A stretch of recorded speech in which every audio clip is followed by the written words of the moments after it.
Welcome to movies explainer. आज मैं 2016 में रिलीज मूवी का एक्सप्लेनेशन करूंगी जिसका नाम है द डे विल कम। इस मूवी में हम 13 साल के एरिक और 10 साल के एल्मर से मिलते हैं। कुछ परिस्थितियों के चलते उन्हें ऑर्फनेज में भेजा गया, लेकिन वहाँ उनके साथ बहुत सारे गलत काम किए गए। वहाँ से उन्हें किसी भी कीमत पर निकलना था। तो क्या वो दोनों वहाँ से एस्केप कर सकते हैं? ये जानने के लिए ये वीडियो एंड तक जरूर देखें। और अभी तक किसी ने चैनल को सब्सक्राइब नहीं किया हो तो जरूर कर ले और नोटिफिकेशन बेल को भी ऑन कर देना ताकि आप ऐसे इंटरेस्टिंग वीडियो मिस ना कर पाए। So let's start the movie. साल 1967 हम एरिक और एल्मर जॉनसन से मिलते हैं। ये दोनों ब्रदर्स है और आज इन्हें ऑर्फनेज गोडहैवन में ले जाया जा रहा है, जहाँ वो वहाँ के इंस्ट्रक्टर टॉप लासन से एंड एलेक्स से मिले।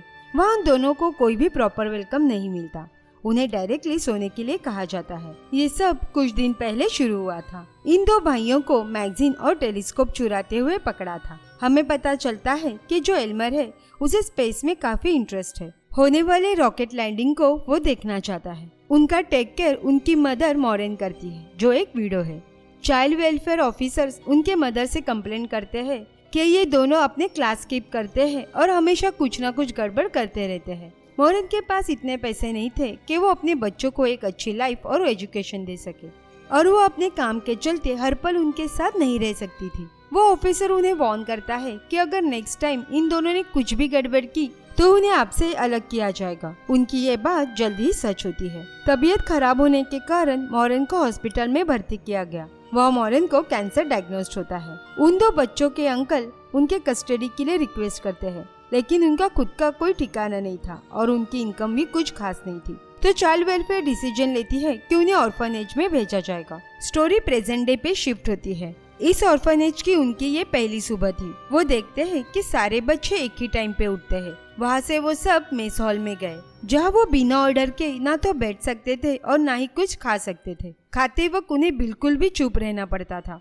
यहाँ के नियम बहुत ही ज्यादा स्ट्रिक्ट होते हैं और उन्हें ना मानने पर सजा भी मिलती है।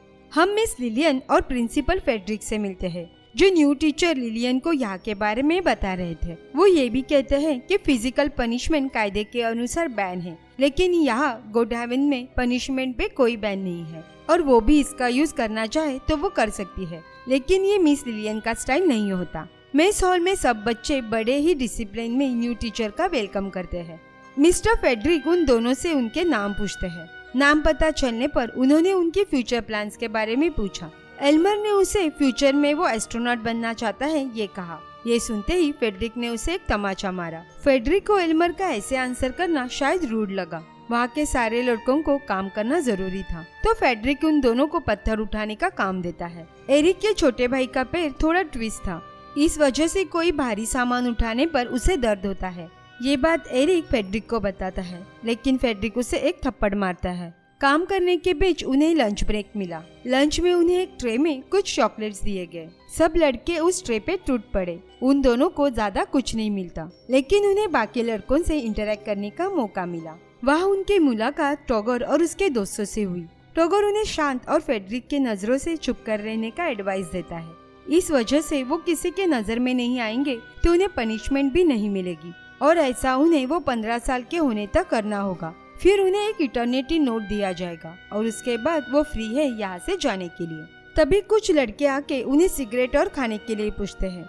उनके पास कुछ नहीं है, ये देख वो उन दो भाइयों को मारते हैं। यहाँ तक कि वो एल्मर को वाटर टैंक पे चढ़ने को कहते हैं, लेकिन वो बहुत ऊंचाई पर होने के कारण एल्मर डर गया था। सब उसका मजाक उड़ाते हुए उस पर पत्थर फेंकते हैं। इतने भयानक एक्सपीरियंस की वजह से ये दो भाई वहाँ से भागने का सोचते हैं। वो भागकर रोड तक आते हैं, लेकिन एक गाड़ी उन्हें उठाकर फिर से उसी ऑर्फनेज में छोड़ती है। वहाँ के सभी लोग उस प्रिंसिपल से डरते थे, तो उनके खिलाफ जाने की किसी की हिम्मत नहीं थी। पनिशमेंट के रूप में सारे बच्चों को उन्हें स्लैप करने को कहा गया। सब बच्चे ऐसे ही करते हैं। लिलियन भी ये सब देख रही थी, लेकिन वो ज्यादा कुछ नहीं कर पाती। बस उनके पास जाके उनके जख्मों पर मरहम लगाती है। एरिक एल्मर को कन्विंस करता है कि वो दोनों अभी से शांत रहेंगे। दोनों भी यहाँ के रूटीन के साथ एडजस्ट करने की कोशिश कर रहे थे, लेकिन एल्मर को लेक्चर के दौरान नींद आती है और उसका पैर दिन भर के काम के वजह से दर्द कर रहा था। एरिक को कचरे में कुछ चॉकलेट्स मिलती है, तो वो अपने भाई को देता है। ये चॉकलेट्स एल्मर ने टॉगर और उसके दोस्तों के साथ शेयर की। वो उनका ट्रस्ट जीतना चाहता था। रात में एक्सेल को बच्चों के रूम की ड्यूटी थी। हम देखते हैं कि वो एक बच्चे को उठाकर अपने साथ अपने रूम में ले गया। सुबह टॉप जब रूम में आया तो उसने देखा कि एल्मर ने अपना बिस्तर गीला कर दिया है। ऑफ कोर्स उसे पनिशमेंट मिलती है। उसे इतनी सर्दी में सिर्फ उसके अंडरपैंट में उस बेडशीट को लेकर जब तक वो ना सूख जाए खड़ा रहना होगा। उसके बाद एल्मर को डॉक्टर को दिखाया गया। उसका पैर और यूरिनेशन के प्रॉब्लम को छोड़ उसे और कोई प्रॉब्लम नहीं थी। अभी वो बुली करने वाले लड़के भी उसे पी बॉय कर चिढ़ा रहे थे। मेडिसिन का भी इतना असर नहीं हो रहा था। टैबलेट का डोज इंक्रीज करने पर भी एल्मर को सेम प्रॉब्लम कंटिन्यू हो रही थी। उल्टा एल्मर और डिजी और स्लीपी फील करता है। एक दिन वो लेक्चर के दौरान सो रहा था तो मिस लिलियन ने उसकी नोटबुक चेक की। नोटबुक में कुछ भी नहीं लिखा था। तभी उसे एल्मर के पास और एक बुक मिली। उसे लगा कि इसने एल्मर में अपनी पर्सनल चीजें लिखी है तो वो उसे पूरे क्लास के सामने पढ़ने को कहती है। तो एल्मर भी टीचर को ये उसकी पर्सनल डायरी लगे, इसीलिए वो उसके साथ जो कुछ भी हुआ वो बताने लगा। लेकिन वो थोड़ा पोएटिक अंदाज में अपने एस्ट्रोनॉट बनने के फैंटेसी को बयां करता है। उसका ऐसा करना उसके फेवर में जाता है। उसे मेल बॉय का काम मिला। एल्मर को टाउन से मेल कलेक्ट करके लिलियन को देने थे। फिर वो दोनों म्यूजिक सुनते हुए अपने मेल सॉर्ट करने का काम करते हैं। अभी एल्मर बिजी रहने लगा था और उसके साथ ही उसकी यूरिनेशन की प्रॉब्लम भी दूर हो गई। एक दिन काम करते वक्त एल्मर को पता चला कि मिस लिलियन की अभी तक शादी नहीं हुई और इस वजह से उनके कोई बच्चे भी नहीं थे। और यही वजह थी कि उसने टीचर बन के बच्चों को पढ़ाने का डिसीजन लिया। एल्मर और एरिक को लेटर से पता चला कि उनके माँ का इलाज चल रहा है और उनके अंकल उनके माँ का ध्यान रख रहे हैं। जब उन्होंने टैगोर को उसके लेटर के बारे में पूछा तो उनसे अपना लेटर उन दोनों के तरफ फेंका और कहा कि उसके फादर हर साल एग्जैक्टली सेम ही लिखते हैं। उसे तो याद हो गया था कि खत में क्या लिखा होगा। वो कभी भी उसे मिलने नहीं आए, क्रिसमस पर भी नहीं। यहाँ तक कि उन्होंने उसके सिस्टर के बारे में भी कभी नहीं लिखा। एल्मर को उसके लिए बुरा फील होता है तो उसने खत पढ़ना शुरू किया। वो ऐसे ही मनगढ़ंत किस्से टैगोर के फैमिली के बारे में कहता है।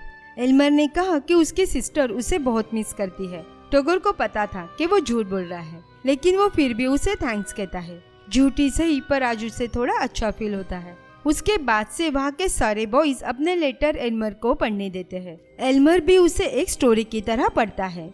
एक रात एक्सेल आके एल्मर को अपने साथ ले जाता है कि तभी एरिक ने एल्मर के जगह उसे ले जाने को कहा। इस पर एक्सेल ने एरिक को स्लैप करके सोने को कहकर एल्मर को वहाँ से ले गया।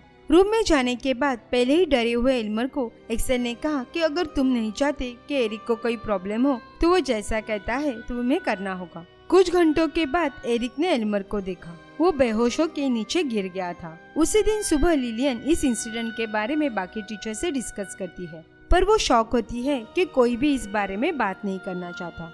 उल्टा सब वहाँ के बड़े लड़कों पे ब्लेम करते हैं और एल्मर ने भी अभी तक किसी का नाम नहीं लिया तो उन्हें जैसे मौका ही मिल गया। बेचारा एल्मर वो डर और दर्द के वजह से चुप था। लिलियन एल्मर को हॉस्पिटल ले जाना चाहती थी, लेकिन उसकी ये रिक्वेस्ट भी खारिज की गई। प्रिंसिपल कहते हैं कि यहाँ के डॉक्टर इनफ है एल्मर की टेक केयर करने के लिए। लिलियन ने भी एल्मर से बात करने की कोशिश की, लेकिन उसने कुछ भी नहीं कहा। एरिक ने भी इतना ही कहा कि ये किसी लड़के ने नहीं किया। कुछ दिन बाद वहाँ का इंस्पेक्शन करने के लिए कुछ ऑफिसर आए, लेकिन उन्होंने ऑर्फनेज को इत्तला कर दी थी तो सारे बच्चे वेल ड्रेस में होते हैं। यहाँ तक कि उनके जख्मों को भी मेकअप से छुपाया गया।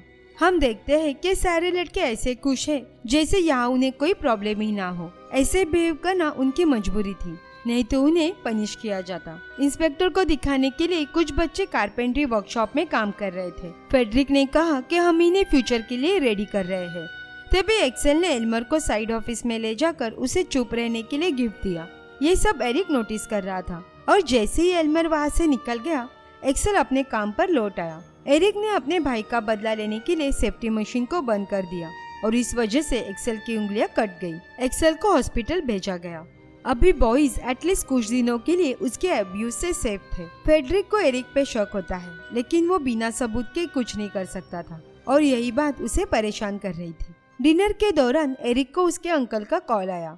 वो एरिक को इन्फॉर्म करते हैं कि उनकी माँ की डेथ हो गई है। ये सुनकर एरिक कांपने लगा और वो उसी हालत में आकर ये बात एल्मर को बताता है। एल्मर ये खबर से टूट गया। वो जोर से रोने लगा। ये देख वह फेडरिक ने उन दोनों को बिना वजह पूछे स्लैप कर दिया, यहाँ तक कि वो अपना गुस्सा निकालने के लिए एरिक का फेस उसके ही डिनर प्लेट में डाल देता है। क्या उन दो बच्चों को अपने माँ के मौत पर भी रोने का कोई अधिकार नहीं?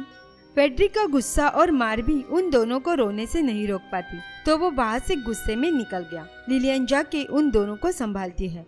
दूसरे दिन उनसे मिलने उनके अंकल आते हैं, जो उन्हें उनके मदर के बारे में बताते हैं। उनके अंकल अभी भी उन दोनों की कस्टडी लेना चाहते हैं, लेकिन उनकी इनकम कम होने के वजह से उन्हें वो नहीं मिलती। ये दो भाई उनके अंकल को कन्विंस करते हैं कि वो उनके यहाँ से भागने में मदद करे। वो उन्हें आज रात रोड साइड पर मिलने को कहते हैं, लेकिन उनका बैड लक। फेडरिक उनके अंकल से बात करते हैं और समझाते हैं कि उनकी लाइफ यहाँ कितनी अच्छी और बेटर है। यहाँ उन्हें फ्यूचर के लिए रेडी किया जा रहा है और अंकल को भी ये सही लगा, तो वो ये लिलियन को कॉल करके इन्फॉर्म करते हैं। ये बात वो एल्मर और एरिक को बताने जा रही थी कि तभी फेडरिक उसे रोकता है। उसे सवाल करता है कि इतने रात में तुम बॉयज रूम में क्या कर रही हो। दूसरी ओर एरिक और एल्मर भी पकड़े गए, उन्हें मार भी पड़ी। फेडरिक ने यहाँ तक कहा कि ये सब लिलियन ने किया। ये सुनकर एरिक गुस्से में लिलियन पर हमला कर देता है, लेकिन इंस्ट्रक्टर उसे रोक देता है। एरिक को बेसमेंट में ले जाया गया। लिलियन एल्मर से माफी मांगने की कोशिश करती है, लेकिन एल्मर का विश्वास जैसे लिलियन पर से उठ गया था। वो यहाँ तक कह देता है कि अच्छा हुआ भगवान ने तुम्हें बच्चे नहीं दिए।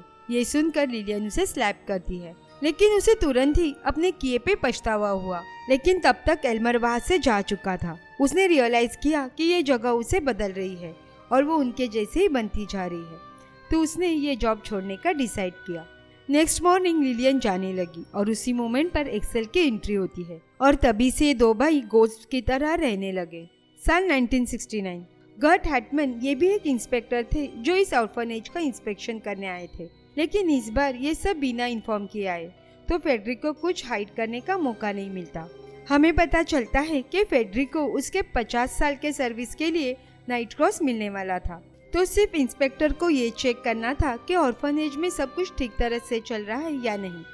लेकिन उनके ऐसे अचानक आने से फेडरिक बिल्कुल भी खुश नहीं था, पर वो उन्हें जाने के लिए भी नहीं कह सकता। इंस्पेक्टर नोटिस करता है कि जितने बच्चे इस ऑर्फनेज में हैं, उनके मुकाबले यहाँ वॉशरूम बहुत कम है। पर ये उनका बड़ा कंसर्न नहीं था। उन्हें वहाँ बच्चों के शरीर पर मारने के निशान दिखे, लेकिन बच्चों को पूछने पर वो कहते हैं कि ये निशान उन्हें खेलते हुए आए। इंस्पेक्टर उन्हें उनके साथ प्राइवेट में बात करने का भी ऑप्शन देते हैं, लेकिन कोई भी लड़का राजी नहीं होता। मिस्टर हटमैन को ये सब सस्पिशियस लगा, लेकिन बिना एविडेंस के वो कुछ भी नहीं कर सकते थे, तो वो वहाँ से चले गए। कुछ वीक्स के बाद एरिक भी 15 साल का हो रहा था, मतलब वो अभी यहाँ से जा सकता है, लेकिन वो अकेला नहीं जाना चाहता, तो वो डिसाइड करता है कि वो अपने भाई एल्मर को भी अपने साथ ले जाने की परमिशन फेडरिक से मांगेगा। फेडरिक को आज नाइट क्रॉस मिला था और इस वजह से उसका मूड काफी अच्छा था, तो वो सबको आज टीवी देखने के लिए अलाउ करता है, लेकिन उससे पहले उन्हें कुछ काम कंप्लीट करने होंगे। सब बच्चे टीवी पे आज मून लैंडिंग देख रहे थे। एल्मर को बिल्डिंग के टेरेस पे भेजा गया और एरिक को आज फेडरिक की कार वॉश करनी थी। एरिक को उसके काम के लिए फेडरिक से सराहना मिली, तो एरिक भी उसे अपने भाई को उसके साथ ले जाने के बारे में पूछता है। तभी फेडरिक ने कहा कि वो यहाँ अपेरेंटिसशिप डिपार्टमेंट स्टार्ट करने जा रहा है, तो अभी यहाँ से जाने के लिए एज लिमिट 18 कर दी गई है। ये सुनकर एरिक गुस्से में उसके कार पर स्क्रैच करने लगा। यह ब्रॉडकास्ट के बाद एल्मर अपने भाई को ढूंढने लगा। उसका भाई तो उसे नहीं मिलता, लेकिन उसे फेडरिक के कार पर कुछ ब्लड स्पॉट्स दिखाई दिए। फेडरिक ने एरिक को इतना मारा था कि वो ऑलमोस्ट मरने के कगार पे था। आज 3 दिन के बाद भी एरिक को होश नहीं आया और ना ही एल्मर को उसे मिलने दिया जा रहा था। वो सिर्फ डोर के बाहर से अपने भाई को देख पाता है। एल्मर आसपास कोई नहीं है ये देख एरिक से मिलने गया कि तभी वहाँ पे फेडरिक आता है, लेकिन समय रहते एल्मर बेड के नीचे छुप गया। डॉक्टर्स भी अभी और कुछ नहीं कर पा रहे थे, तो वो एरिक को हॉस्पिटल ले जाने का सुझाव देते हैं। फेडरिक मना करते हुए कहता है कि सब भगवान पे छोड़ने के लिए। उसके बाद एल्मर फेडरिक के पास गया। उसे 1 दिन की छुट्टी मांगनी थी। वो रीजन देता है कि वो एक मेलमैन बनना चाहता है और इसीलिए उसे टेलीग्राफ म्यूजियम जाके इसके बारे में और सीखना है। फेडरिक खुश हुआ कि फाइनली एल्मर ने एस्ट्रोनॉट बनने का स्टूपिड सपना छोड़ अब वो एक प्रॉपर जॉब के बारे में सोच रहा था। वो खुश होकर उसे अलाउ करता है और उसने उसके अच्छे बिहेवियर के लिए उसे एक कॉइन भी दिया। एल्मर जैसे ही सिटी पहुंचा, सबसे पहले उसने फोन बुक से लिलियन का नंबर निकालकर उसी कॉइन का यूज करके लिलियन को कॉल किया। वो कहती है कि वो अभी बच्चों को नहीं बल्कि कॉलेज में पढ़ाती है, पर वो एल्मर को चाइल्ड वेलफेयर ऑफिस ले गई। वहाँ वो दोनों हार्टमैन का वेट करते हैं, लेकिन 6 घंटे के इंतजार के बाद भी हार्टमैन नहीं आए तो एल्मर का केस दूसरे इंस्पेक्टर ने ले लिया। वो इंस्पेक्टर सिर्फ कंप्लेंट फाइल करता है क्योंकि एल्मर ने अपने साथ कोई भी एविडेंस कैरी नहीं किए थे। सो वहाँ से वापस आने पर एल्मर ने ये सब अपने तरीके से सॉल्व करने का डिसाइड किया। दूसरी ओर टैगोर और उसके दोस्त भी एरिक को हेल्प करने के लिए कुछ प्लान कर रहे थे, लेकिन एल्मर उन्हें वेट करने के लिए कहता है। एल्मर एक्सेल के पास गया और उससे कहा कि वो आज उसके साथ रहना चाहता है। ये सुनकर एक्सेल खुश होता है और वो जैसे ही थोड़ा डिस्ट्रैक्ट हुआ, एल्मर ने उसके रूम की चाबी लेकर उसे रूम में लॉक कर दिया। वो सबसे पहले एरिक को मिलकर उसे गुड बाय कहता है। इन केस इस प्लान में अगर उसे कुछ हो जाता है तो वो फिर से अपने भाई को नहीं मिल पाएगा। एल्मर ने फॉइल पेपर का यूज करके एस्ट्रोनॉट का कॉस्ट्यूम बनाया और उसे पहनकर हाथ में हैमर लेकर बाहर आया। उस हैमर से उसने फेडरिक के कार पर मारना शुरू किया। बाकी लड़के भी उसे ऐसे करने के लिए चीयर अप कर रहे थे। वहाँ के इंस्ट्रक्टर ने उसे पकड़ लिया और टॉफ उसे मारने लगा। तभी फेडरिक को इंस्पेक्टर के ऑफिस से कॉल आया, जो उन्हें एल्मर ने फाइल किए हुए रिपोर्ट के बारे में इन्फॉर्म करता है। ये सुनकर फेडरिक को एल्मर का प्लान समझ में आ गया, तो वो उसकी पनिशमेंट रोक देता है ताकि उसे और चोट ना आए। एल्मर बिना डरे उस वाटर टैंक पे चढ़ा और उसने वहाँ से जंप कर दिया। वो ऐसे प्रिटेंड कर रहा था कि जैसे वो एक एस्ट्रोनॉट है और वो हवा में फ्लोट कर रहा है। वह दूसरी ओर एरिक को भी होश आया। हम देखते हैं कि लिलियन हार्टमैन के साथ वहाँ आ गई थी। दोनों भाइयों को हॉस्पिटल में एडमिट किया गया। लिलियन उनका टेक केयर करती है। डॉक्टर के मुताबिक उन दोनों को ठीक होने में थोड़ा टाइम जरूर लगेगा, लेकिन वो पूरी तरह से ठीक होंगे। एल्मर के ठीक होने पर लिलियन उसे लेकर ऑर्फनेज में एल्मर और एरिक का इटर्निटी नोट लेने गई और फेडरिक को भी वो देना पड़ा क्योंकि इंस्पेक्टर वहाँ की जाँच कर रहा था, तो नोट देने के अलावा उसके पास और कोई चॉइस नहीं था। एल्मर ने वहाँ के सभी लड़कों को गुड बाय कहा। एल्मर की ये बहादुरी देख बाकी सारी लड़कों को भी हिम्मत मिली। जब हार्टमैन ने उनसे यहाँ के बारे में पूछा तो टैगोर के साथ बाकी सारे लड़के भी अपना हैंड रेस करते हैं। लिलियन एरिक और एल्मर को अपने साथ ले जा रही थी, तभी गाड़ी के पीछे टैगोर को भागते हुए देखते हैं। वो उनका शुक्रिया अदा कर रहा था। आज उनके वजह से ही बाकी सारे बच्चे उस फेडरिक और एक्सेल के मार और अब्यूज से सेफ थे। सो आपको ये मूवी कैसी लगी कमेंट करके जरूर बताना। एंड अभी तक किसी ने चैनल को सब्सक्राइब नहीं किया हो तो प्लीज सब्सक्राइब कर दीजिए। ये हमें और वीडियो बनाने के लिए मोटिवेट करता है। मिलते हैं नेक्स्ट वीडियो में। Thanks for watching.